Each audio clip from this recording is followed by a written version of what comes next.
Language, at its core, is all about creating distinctions. Every word we use defines something by separating it from something else. Good versus bad, light versus dark, self versus other. This is how our minds make sense of the world, by creating categories and boundaries. But what happens when we try to use this inherently dualistic tool to understand something that transcends all duality? Human speech cannot surpass its own inherent duality. The very structure of language forces us to dissect reality, to label and compartmentalize it. But non-duality suggests that reality is an unbroken whole, a seamless interconnectedness that defies such categorization. Imagine trying to capture the ocean in a teacup. No matter how hard you try, the teacup can only hold a tiny fraction of the ocean's vastness. Similarly, our language and thought can only ever provide a limited, fragmented glimpse of the ultimate reality. The attempt to conceive a being beyond all duality swiftly brings thought to the limits of its power. Think about trying to define God, or the Absolute, or even love. As soon as you put a label on it, you've already limited it, diminished it, and missed the point. Words and thoughts turn back. The more we try to grasp it intellectually, the more it slips through our fingers. This isn't to say that language is useless. It can be a helpful tool for communication, for sharing experiences, and for pointing others in the right direction. But we must never mistake the map for the territory. The words are just pointers, they are not the thing itself. Our minds are incredible problem-solving machines. They're constantly seeking patterns, making connections, and constructing narratives to help us navigate the world. But this variability can also be a hindrance on the spiritual path. The mind is a creative tool that improvises an answer if none is readily available in memory. The problem comes up when we treat the mind as the source of truth, rather than simply a tool for understanding it. We get caught up in endless analysis, justification, and rationalization, all in an attempt to make reality fit our preconceived notions. Because gives excuses and justifications, also from this creative improviser mind. So, if language and thought can't fully capture the essence of non-duality, where do we turn? The answer, according to many spiritual traditions, is to look beyond the mind altogether.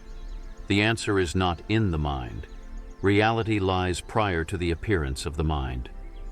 This means that the truth we seek isn't something to be figured out, but something to be recognized. This recognition comes through direct experience, through a stilling of the mind and a turning inward to the source of awareness itself. It's about cultivating a state of presence, of simply being without the constant chatter of thought. It's about dropping all other questions and going for knowing yourself. In this state of pure awareness, the limitations of language dissolve. We begin to glimpse a reality that is beyond words, beyond concepts, beyond all the constructs of the mind. As long as there are words or concepts, it's not that. What truly counts is direct experience, eclipsing concepts, beliefs, or conclusions. This isn't about rejecting language or thought entirely. It's about understanding their proper place. They can be useful tools, but they are not the ultimate destination. The goal is to transcend the limitations of the mind and experience reality directly, in its unadulterated form. The great news is that this natural state isn't something we have to achieve or attain. It's already here, always present, but often obscured by the constant activity of our minds. It's like the sky hidden behind the clouds. The natural state is not an attainment, but a recognition of the natural state of affairs, which was always present but overlooked. With diminished intensity of cloud cover, the sky becomes clearer, which is an introduction to recognizing the natural state. No real sacrifice is required. What is to die was never born.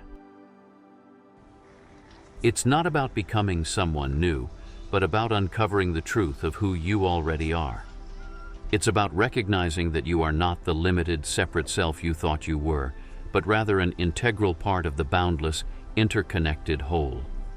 The belief in multiple awakenings or gradually getting there is not supported. Awakening, paths, stages, gurus, or whatever, are simply notions coming and going in the space of being awareness. One of the biggest traps on the spiritual path is getting caught up in intellectual understanding. We read books, listen to talks, and accumulate knowledge, but we fail to translate that knowledge into direct experience. Attractive ideas are often the starting point of the seeming journey. The gradual approach to understanding non-duality seems to go on forever, and the basic core insight seems to remain unclear. As you awaken to the natural state, nothing new needs to be brought in.